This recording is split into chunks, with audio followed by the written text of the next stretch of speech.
विकसित देश होण्यासाठी खूप मोठा रस्ता भारताला अजून पार करायचा आहे।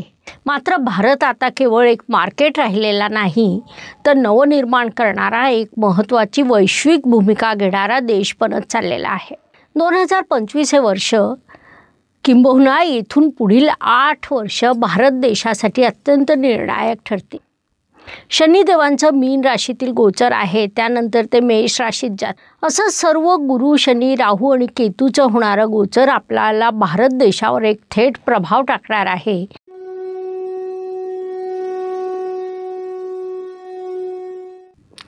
संघर्षातून सामर्थ्याकडे भारत जातोय महासत्तेकडे। येणाऱ्या काळात आपल्या भारत देशाची स्थिती कशी राहील? प्रगती होईल की संघर्ष करावा लागेल? जग तिसऱ्या महायुद्धाकडे जात असताना त्यात भारताची भूमिका काय राहील? जागतिक स्थितीचा भारतावर काय परिणाम होईल? अशा सर्व गोष्टींवर आज आपण ज्योतिषशास्त्राच्या दृष्टिकोनातून चर्चा करणार आहोत।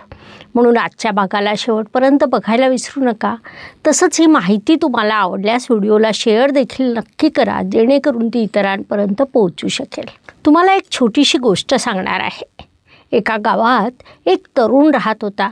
त्याची प्रगती इतरांपेक्षा खूप जास्त होती। तो शिकायचा, नवीन नवीन कामं करायचा आणि पाहता पाहता प्रगतीच्या शिखरावर देखील पोहोचला। सुरुवातीला त्याचं खूप कौतुक झालं, पण तो जसजसा उंचावत गेला तसतसा गावातील लोकांकडून विरोध वाढू लागला। लोक त्याला कमी लेखायला लागले, कुणी त्याला अडवायचे प्रयत्न करू लागले। सुरुवातीला कौतुक करणारे त्याला अडवण्यासाठी वाटेल तेवढे मार्ग वापरू लागले। मात्र त्या तरुणाला माहीत होतं की ज्याची प्रगती मोठी असते त्याच्या आयुष्यात वादळ येणं स्वाभाविक असतं। वादळ आलं म्हणून थांबायचं नसतं, तर त्यातून मार्ग काढायचा असतो। हीच कथा किंवा हीच अवस्था आज आपल्या भारत देशाची आहे। नमस्कार, मी ॲस्ट्रोगुरू डॉक्टर ज्योती जोशी सर्वांचं मनपूर्वक स्वागत करते। आपला भारत देश आज वेगाने पुढे जात आहे आणि म्हणूनच आपल्याला विरोध वाढतोय। 2025 हे वर्ष किंबहुना इथून पुढील 8 वर्ष भारत देशासाठी अत्यंत निर्णायक ठरतील, महत्त्वपूर्ण ठरतील। कारण गुरुदेवांची अतिचार गती सुरू झालेली आहे, जी पुढील 8 वर्षांसाठी राहणार आहे।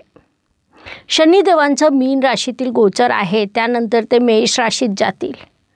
असं सर्व गुरु, शनी, राहू आणि केतूचं होणारं गोचर आपल्याला भारत देशावर एक थेट प्रभाव टाकणार आहे, ज्यामुळे येणारी 8 वर्ष आपल्या देशासाठी निर्णायक ठरतील।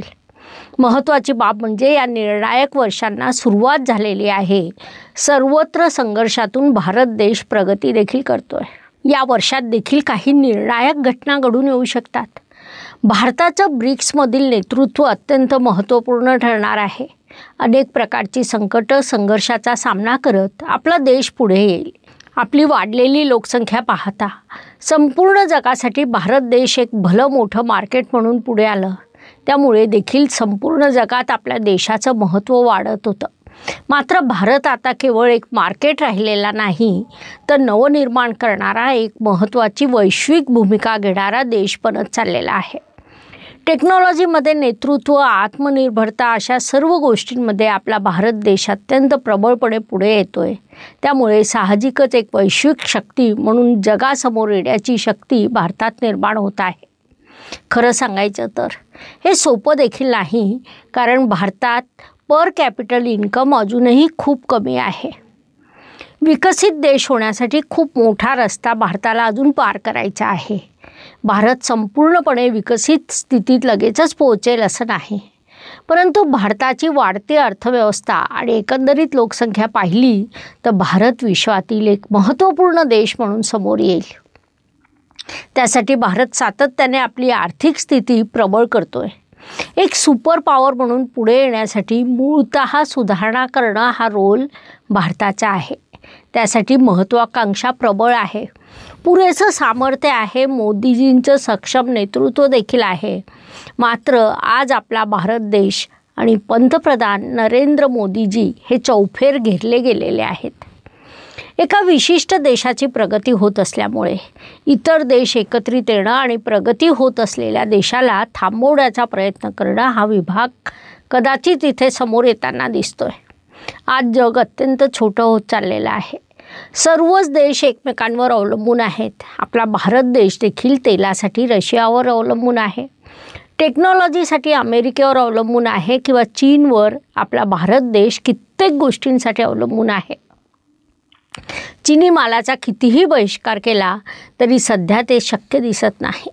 थोडक्यात आपला देश अनेक देशांवर अवलंबून आहे आणि इतर देश देखील भारतावर अवलंबून आहेत.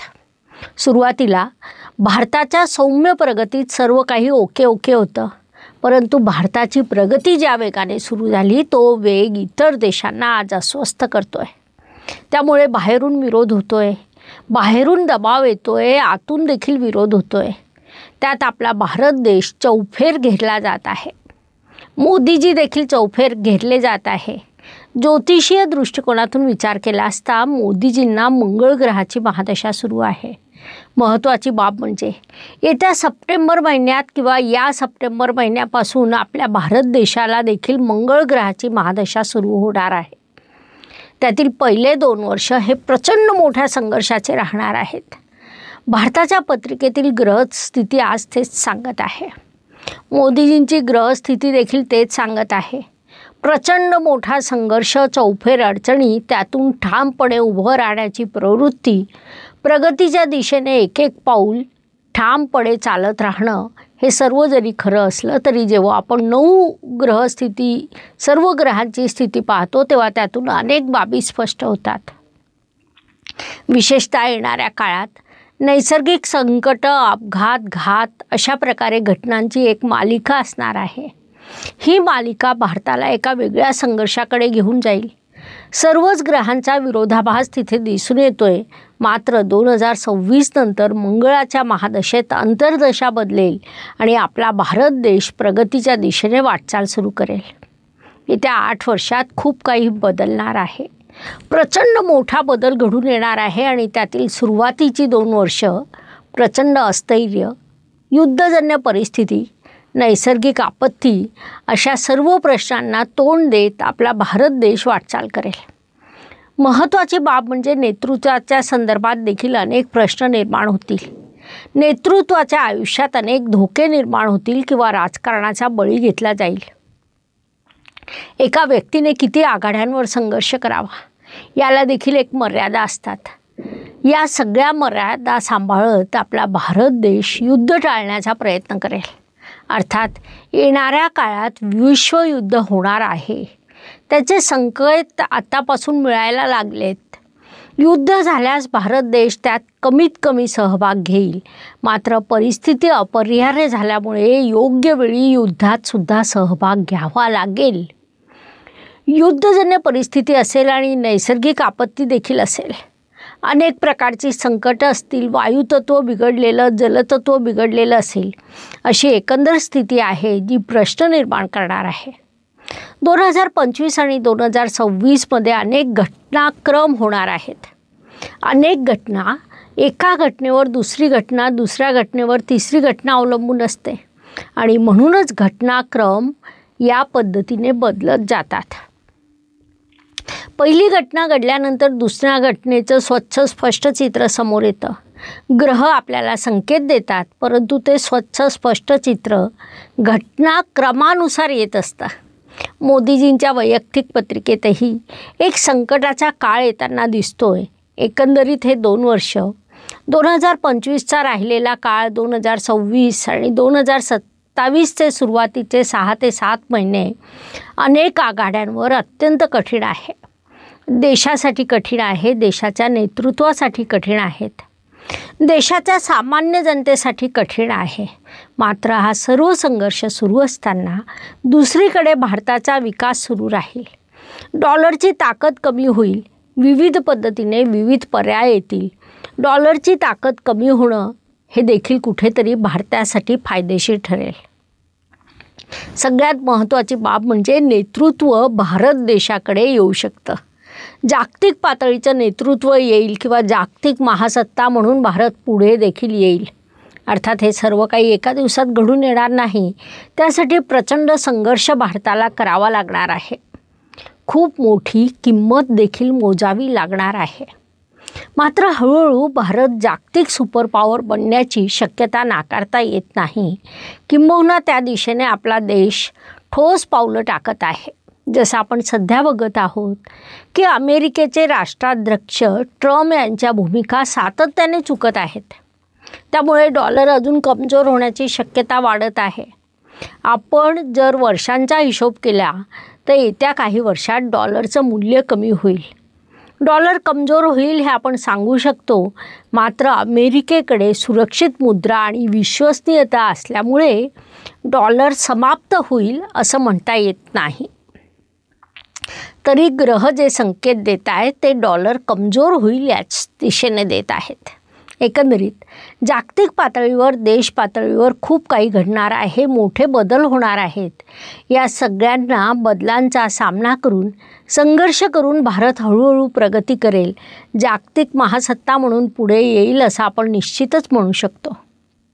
भगवद्गीतेत भगवान श्रीकृष्ण अर्जुनाला सांगतात, जेव्हा तू योग्य मार्गावर चालतो तेव्हा अडथळे येणं स्वाभाविक आहे, पण जो धीर धरतो तो खरं सामर्थ्य दाखवतो. आज भारतासमोर हेच आहे.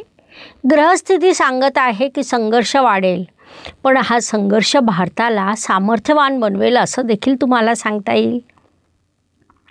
तुम्हाला काय वाटतं? भारत जागतिक महासत्ता म्हणून पुढे येईल का? तुमचं मत महत्त्वाचं आहे, नक्की लिहा. अशा प्रकारे हा विषय समजून घेण्यासाठी एवढी माहिती पुरेशी आहे. आता आपण थांबूया. पुनश्च अवश्य भेटू. पुढील भागात ज्योतिषशास्त्रातील नवीन माहितीसह आपण पुन्हा चर्चा करणार आहोत. ही माहिती आवडली असेल तर व्हिडिओला लाईक, शेअर, सबस्क्राईब करा, जेणेकरून ती इतरांपर्यंत पोहोचू शकेल. धन्यवाद. शुभम भवतु. जय ज्योतिष. नमस्कार. शास्त्राचा अभ्यास करण्यासाठी माझी मराठीतून 11, हिंदीतून 2 अशी पुस्तकं प्रकाशित झाली आहे. विशेष बाब म्हणजे मी स्वतः संशोधित केलेली ज्योती जोशी पद्धती अर्थात जे पद्धती या विषयावर स्वतंत्र ग्रंथ उपलब्ध आहे, त्याचा देखील लाभ घ्यावा. यूट्यूबची कार्यप्रणाली ही मुख्यतः लाईक, शेअर आणि सबस्क्राईबवर चालते. Please like, share and subscribe the channel. धन्यवाद. शुभम भवतु. जय ज्योतिष.